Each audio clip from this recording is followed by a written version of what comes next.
वो ये कह रहे हैं जिया जी कि आपके अपने साथी अब इसी करप्शन के चक्कर में आपके साथ खड़े हो गए, वरना वो भी मान रहे थे कि करप्शन हुआ, घोटाले हुए।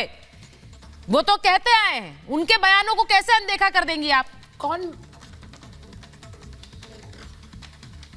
देखिए, फाइनली तो डिसाइड तो ईडी को करना है, कोर्ट ने करना है। करप्शन किया नहीं किया। और ये जो बता रहे हैं, जो तेजस्वी जी तो माइनर थे, तेजस्वी जी खुद कह रहे हैं कि वो माइनर थे, तो दूसरे कोई बोलने वाले कौन होते हैं? तेजस्वी जी बयानों का क्या है जी?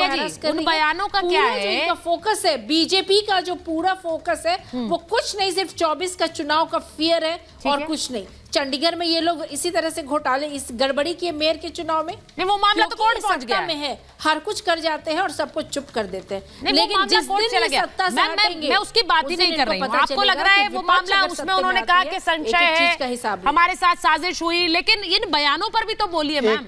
जो साथी आपको घोटालेबाज बताते रहे, आज वो घोटाला घोटाला कहकर खुद आपके पाले में आ गए, अब आपके साथ खड़े हैं और अब सब पाक साफ हो गए। इनकी वॉशिंग मशीन है तो आप लोगों की भी एक अलग मशीन है जिसमें बाकी के बयान भूल जाते हैं आप लोग। ऐसा होता है कि नहीं होता है?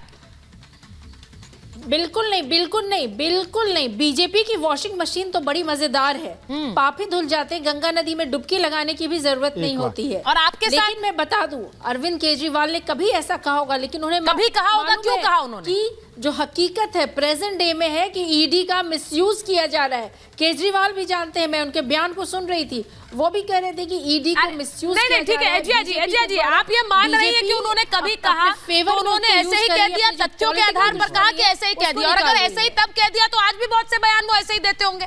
चला जी, जल्दी से बोलिए। एजिया जी, ईडी के आगे कोर्ट के पास सारा मामला। एक सेकंड एजिया जी, मैंने आपके बीच में नहीं बोला। आखिर सारे एजिया जी, मैंने आपके बीच में नहीं बोला। हाँ, मैंने आपके बीच में नहीं बोला। ईडी तो छोड़ दीजिए, ईडी कार्रवाई करे ना करे, वो कार्रवाई छोड़ दीजिए।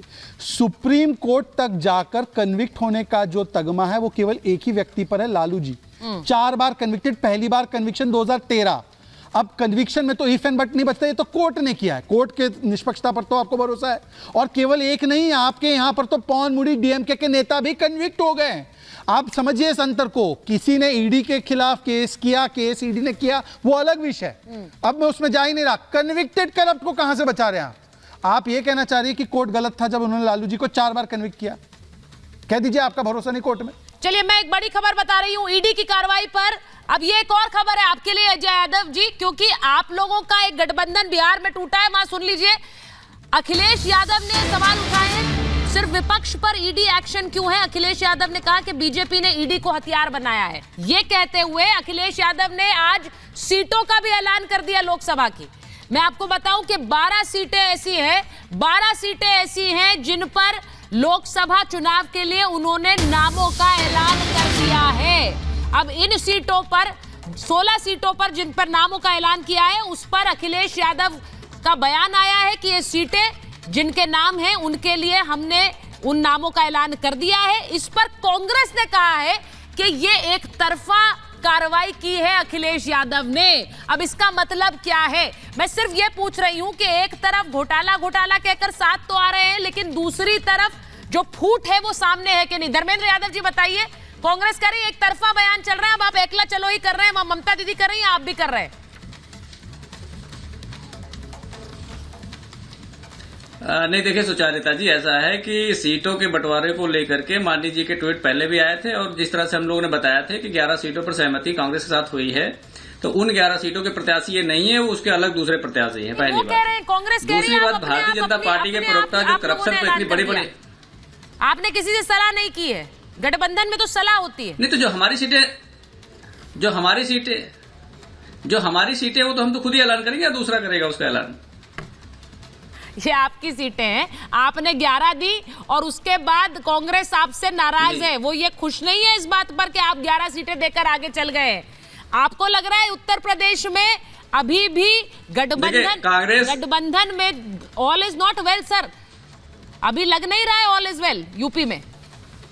सुचारिता जी, बस एक छोटा सा सवाल आपसे ये है हाँ। कि इस देश की मीडिया में जितने शो इंडिया गठबंधन के सीट शेयरिंग पर हुए हैं, क्या एनडीए के गठबंधन के सीट शेयरिंग पर एक भी डिबेट आपने सुना या देखा है? क्या एनडीए गठबंधन के सीट शेयरिंग के बारे में बात नहीं होनी चाहिए? फर्क पड़ता है, फर्क पड़ता है। अरे सुजाता जी, पड़ता है, फर्क पड़ता है सर। इंटरेस्टिंग क्यों है मैं बता देती हूँ। आज शहजाद पुनेवाला जी अगर इस शो में है तो वो बता दे कि भारतीय जनता पार्टी का सीट शेयरिंग का फार्मूला। अच्छा, शहजाद जी आपको शहजाद जी जवाब देना चाह रहे हैं, लेकिन मैं सिर्फ एक चीज कहूंगी आपसे। प्रोफेसर साहब सुन लीजिए, प्रोफेसर साहब एक बात सुन लीजिए, आप लोग उस सीट शेयरिंग के बिना मोदी को हरा नहीं सकते हैं, वो सीट शेयरिंग के बिना भी कर सकते हैं। सिर्फ ये फर्क है, इसीलिए ये शोज होते हैं। आप इस बात को समझिए। शहजाद जी जवाब। मैं इसका जवाब देता हूँ। देखिए, इन्होंने कहा कि एनडीए पर चर्चा क्यों नहीं होती, सिर्फ एनडीए पे भाई लोकतंत्र के लिए धब्बा है। वो जवाब दे रहे हैं। मैं जवाब दे रहा हूँ, मैं अपना जवाब खुद दे देता हूँ। उन्होंने कहा एनडीए पे केवल चर्चा क्यों, एनडीए पर क्यों नहीं। मान्यवर बताइए कि लास्ट टाइम किसी एनडीए के पार्टनर ने दूसरे को राष्ट्रपति शासन लागू हो जाए बोल दिया हो, ये कैंसर ऑफ करप्शन है बोल दिया हो, ये केरला में बोलते हैं विजयन जी जो है ये साइकोपैथ एंड कावर्ड है। भाई बीच में नहीं, मैंने आपके बीच में नहीं बोला। धर्मेंद्र जी, मैं आपका सम्मान करता हूं, आप अनुराग जी तो है नहीं, आप तो अच्छे सम्मानित प्रवक्ता है, तो मैं आपके साथ वैसे ही व्यवहार करना चाहता हूं। तो मैं आपसे पूछ रहा हूं कि अपने ही गठबंधन के साथी को महाराष्ट्र में संजय संवाद कि तुम जीरो से शुरू करोगे, दूसरा बोलता है टूटी हुई पार्टी है, कोई कहता है कैंसर ऑफ करप्शन है, कोई बोलता है कि पिनराई विजयन जो है कावर्ड एंड साइकोपैथ है। बाकी सब छोड़ दो। धर्मेंद्र जी ये सुनिए, ये राजीव राय सेक्रेटरी है आपकी पार्टी के, माननीय खड़गे जी, राहुल गांधी जी, बिहार से आ रही खबरें के बीच आप स्वयं से ईमानदारी से पूछे आप कर क्या रहे हैं। आप चुनाव और यात्रा के बहाने समय काटने और स्वयं को मजबूत करने के चक्कर में कहीं गठबंधन को कमजोर तो नहीं कर रहे हैं? ये सब सार्वजनिक मंच पर आप डाल रहे हैं भाई।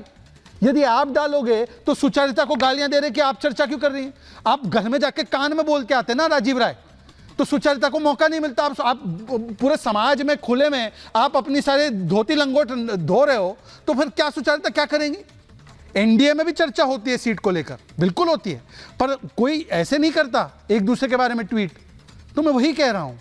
अब मैं एक बार एक और डेवलपमेंट बता दूं कि हेमंत सोरेन से कल दोपहर 1 बजे पूछताछ संभव है। 1 बजे ईडी ने झारखंड सरकार को जानकारी दी है, रांची में सोरेन के आवास पर पूछताछ करेगी ईडी। अब सोच लीजिए, झारखंड में रांची में हेमंत सोरेन के आवास पर, सीएम आवास पर पूछताछ के लिए पहुंचेगी ईडी की टीम। खनन और जमीन घोटाले में ईडी ने अब तक 14 लोगों को गिरफ्तार किया है। गिरफ्तार आरोपियों में आईएएस अधिकारी भी शामिल हैं, जिसका जिक्र अभी शहजाद पूनावाला जी कर रहे थे। सीधी बात यह है कि अभी तक इतने समन्स से भागकर क्या मिला। मैं अगर धीरज जी आपसे पूछूं, इतने समन्स से हेमंत सोरेन भागते रहे हैं, उसके बाद हासिल क्या हुआ है? बार बार सवाल पूछे जा रहे हैं कि एक मुख्यमंत्री, एक संवैधानिक पद पर बैठे व्यक्ति बार बार भाग रहे हैं, ये उनकी छवि के लिए अच्छा नहीं है। और अभी भी ऐसा लग रहा है कि सत्ता का मोह नहीं छोड़ रहे हैं, जब अपनी पत्नी को बनाकर जाएंगे। ये खबरें हैं कि नहीं है कि वो सीएम सीट छोड़ना नहीं चाह रहे हैं?